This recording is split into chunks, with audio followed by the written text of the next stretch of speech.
And now we have a sighting of Tiger Woods on the putting green at Augusta National. He heads out at 1:41 Eastern. Luke Donald and Scott Piercy walking with him, with Olin Brown and Brad Faxon sporting the yellow shirt, the dark pants, looking sharp today. Will the game follow suit, Brad? Well, I think so. Tiger looked very comfortable yesterday on the entire course, and we saw him putt so well at Bay Hill, led the stats there. And, you know, Tiger Woods is one of the best putters that's ever played. And when I've seen tape of him at the Scotty Cameron putting studio, and when you see him putt from behind, he has one of the quietest heads. And Paul Bazanko, who's the master taper there at Scotty Cameron studio, puts a little circle around Tiger's right ear. When you see from down the line, there's almost no motion in his upper body at all, and he really tries to stay in his posture when he strokes. And if you watch him here, you know, I think he's putting a little bit longer putt, but watch how still and quiet is his head, and he keeps that head down for a long time.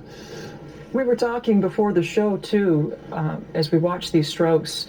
You know, the ideal in putting is to take the hands out of it. You've been told time and time again, but you guys are telling me that he actually gets a lot of hands into the stroke. Tiger is very active with his hands. He doesn't look like it because he's so efficient with his stroke. But Brad, I know, likes the idea of activating the head in the putting stroke, and Tiger does that very, very well. So what he does is he putts very, very well on an arc, but he chases his ball down the target line with the putter and allows the toe to release through. It's really the anti-theory to what everybody's doing with these larger grips. Right, Olin. I love the feeling that the putter is in your fingers. If you were thinking about picking up a heavy pail of water, you know, with a small sort of grip, you'd pick it up with your fingers. And I like the feeling that the grip is in the fingers, and Tiger does that well. You'll see both his thumbs are down the middle of the shaft, his hands are close together, and he feels a lot of that grip in his fingers. And there is no one that plays this game that has a better feel in his hands than Tiger. He can tell the swing weight difference and the gram weight difference in his putter and equipment better than anybody's ever played. Grip in the fingers with the driver, grip in the fingers with the irons, grip in the fingers with the short game, and grip in the fingers with the putter. Maybe there's something to that. I think there might be. You have made your fair share of putts over the years, Olin, 3 times a PGA Tour winner. I know you play casual rounds with Tiger at the Medalist from time to time. And Brad, you are highly regarded as one of the best putters to ever play the game. You've mentioned a couple of things that you share in common with Tiger in the putting department. Can you kind of go down the line for us and tell us the commonalities between your stroke and his?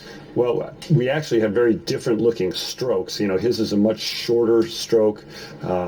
He's very square to the ball, from not only from behind but from face on. From the caddy's view, his shoulders are very level, which I really like. But I think what he does well in that, you know, 3 or 4 inch area before and after the ball, he keeps that putter face very square to the target line. And I'm not so concerned about what somebody does at the very end of their stroke or their follow through. But if you can get that 3 or 4 inch space when you're hitting the ball, that's how to be a great putter. And you see very few moving parts. Look at him here. Look how relaxed his lower part of his arms are, and you can see that the arms match the plane of the shaft there. And I think that's an important part of anybody to be a good putter. A lot of guys, Olin, they go to belly putters, long putters, anchored putters to try to just create the most repetitive stroke they possibly can. And you hear this phrase, muscle memory. You know, if you can train your muscles to do the same thing every time, then you're going to create a positive pattern for yourself. You're going to tell me there's no such thing as muscle memory? I don't believe there's muscle memory. I think there's repetitive practice, and you teach yourself how to make a particular stroke.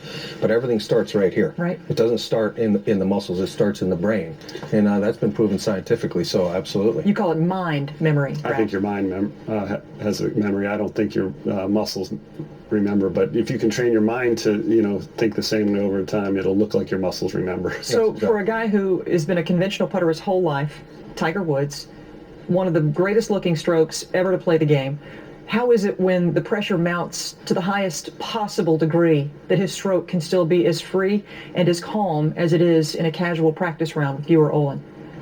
That's a great question. That's what everybody wants the answer to. That's And what they wanna know. We've seen times when Tiger doesn't look, you know, as solid over the putter. And recently, the last few years, I think that's what's been his biggest problem, not how he's hitting the ball. You know, I think the media has kind of told the whole world that, you know, they believe Tiger hits every shot perfectly. And we've seen him hit great shots and dramatic shots, but it's, you know, he lives and dies by the putter just like all of us do. And when he makes a lot of putts, Yeah, that's when he wins. That putter can save you, but the thing about Tiger is that he practices the same thing all the time, and in doing so, when he gets into that really difficult situation, he can rely on it because he knows that it has value. The thing that I notice most about Tiger here is it doesn't matter whether the putt's 3 feet or 30 feet, the rhythm is the same.